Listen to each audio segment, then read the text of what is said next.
khayr allah siiyo maxaa la leeyahay xasan cali khayre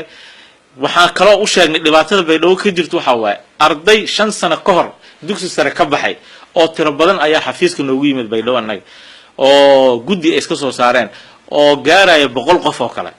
waxa waaye waxba yaraatee waxay dhaheen annaga jaamacadan rabnay waxaan awoodi weynay waalidiinteena ay awoodi waayeen waxa waaye lacagtii laga bixin lahaa jaamacadda markaas waxay dhaheen xildhibaanadii wadanka matalaya tiin waxaan rabnaa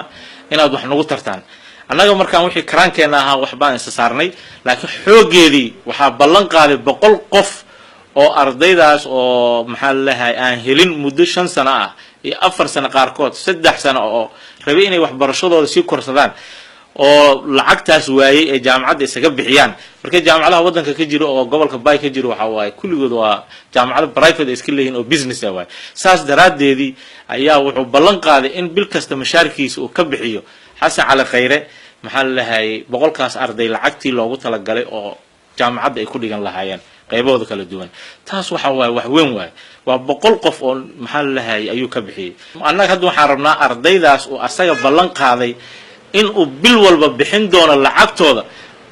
waxaan rabnaa maamulkan hadda la kaashanaynaa in ardaydii ay gudiyay leeyihiin ay iska soo saaraan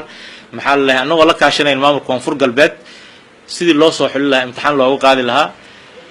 ardaydaas dugsi sare dhameysay say sanadkan u bilaabaan jaamacadoodii kii raba maxaa la leeyahay inuu barto maxaa la leeyahay caafimaadka kan raba beeraha inuu barto kan xanaanada xoolaha kan engineering inuu barto kulligood waxa way codsigoodan tixgelinaynaa waxa waaye asagana aad iyo aad ugu mahadsan yahay waa waxyaalaha uu qabtay qaybtii ugu fiicnaad waxa waaye nin 5 sano jaamacad raadinay oo lacag u waayay ninkii ka bixiyay waa dareemi kartaa